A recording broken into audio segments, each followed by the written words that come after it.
Yizirika nizere ko umeze neza cyane, nizere ko kandi ugenda urushaho guhirwa n'ibyo ukora bya buri munsi. Ni Fyve-tvrwanda ikiganiro cyo nta kintu dekoze show, tugenda tuvuga ku makuru y'abasitara, amakuru abagezweho, amakuru abacicikana mu Rwanda 24 hours. Ni amakuru rero ubu utacikanwa n'aya makuru udakwiye kuba watangwa. Guys, ngira ngo ni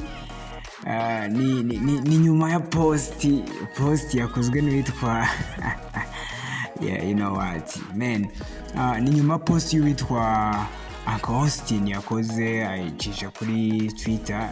Post navuga ko yatangaje abantu benshi, yateye abantu kwibaza byinshi cyane nyuma yuko witwa akoze nabicisha ku rubuga rwa X cyangwa se Twitter, ya postinze agaragaza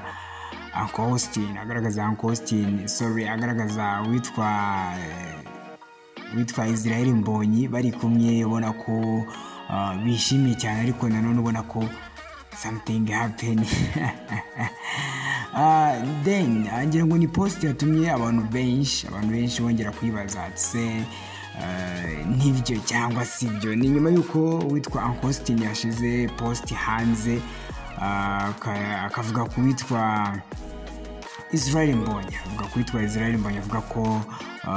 Israel Mbonyi yakoze ubukwe mwibanga rikomeye cyane, aho yaba yakoze ubukwe ngo nta munyamakuru, nta n'ifoto, nta nemerewe gufata ifoto. Ngira ngo ni kimwe mu bintu navuga ko byaje gutera abantu benshi kongera kwibaza, ukibaza ati se byaba byagenze bite, Israel Mbonyi yabadutunguye. Ngira ngo mu minsi yashize nibwo witwa Israel Mbonyi agiye postinga agaragaza umukunzi we gake cyane, ariko za kumugaragaza mu postinga bigaragara ko bari kumwe nk'umukopine cyangwa se umuntu wa hafi ye badetingana cyangwa se bitegura kuba babana. Ngira ngo ni kimwe mu bintu byagaragaye cyane muri iriya minsi yashize, aho abantu benshi banaje kwibaza ati se witwa Israel Mbonyi koko yaba yadutunguye, yaba yadutayemo, yaba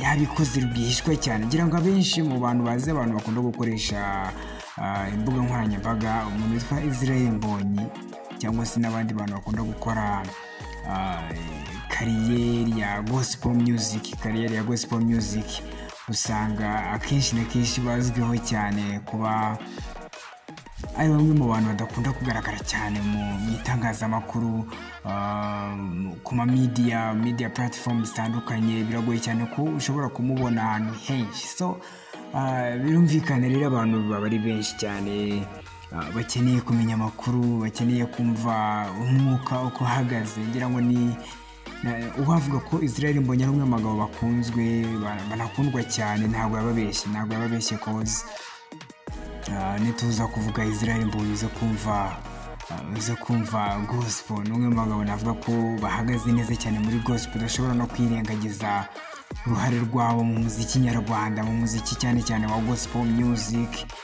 kubera ko rimwe na rimwe usanga ari bo bantu navuga ko hano mu Rwanda navuga ko ari bamwe mu bantu barayoboye ku ruhande rwa music. Uzasanga bitandukanye cyane n'abantu ba secular, aho usanga kenshi na kenshi bakunda koherezwa muri media comments. So igihari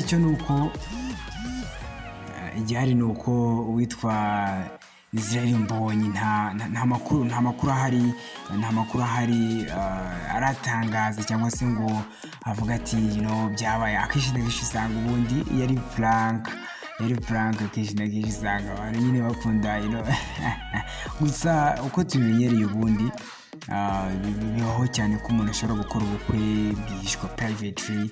Hari abantu baba badakunda ubuzima bwabo mu itangazamakuru, usanga kenshi na kenshi ahitamo kwituriza no kwicecekera, ugasanga rimwe na rimwe biragoranye ko wakumva uruhande rw'icyo rutangaza cyangwa se icyo rwatangarije abantu, ugasanga rimwe na rimwe ahitamo kwituriza no kwicecekera. But kuri Israel Mbonyi akenshi na kenshi usanga byashoboka, gusa ikiba gihari ni uko iyo ari ibintu biri real cyangwa se ibintu byabaye, ibintu bya nyabyo byabayeho, akenshi na kenshi usanga uwo muhanzi cyangwa se uwo muntu akunda kugira gufata time akaza akadressinga situation ati byarabaye, wenda nakoze ubukwe privately cause wenda maybe I have a wife kandi ntagakunda ko ubuzima bwe bujya hanze, so ugasanga rimwe na rimwe rero hari ikintu abivuzeho, but when iyo twumvisha ibintu biri silent like this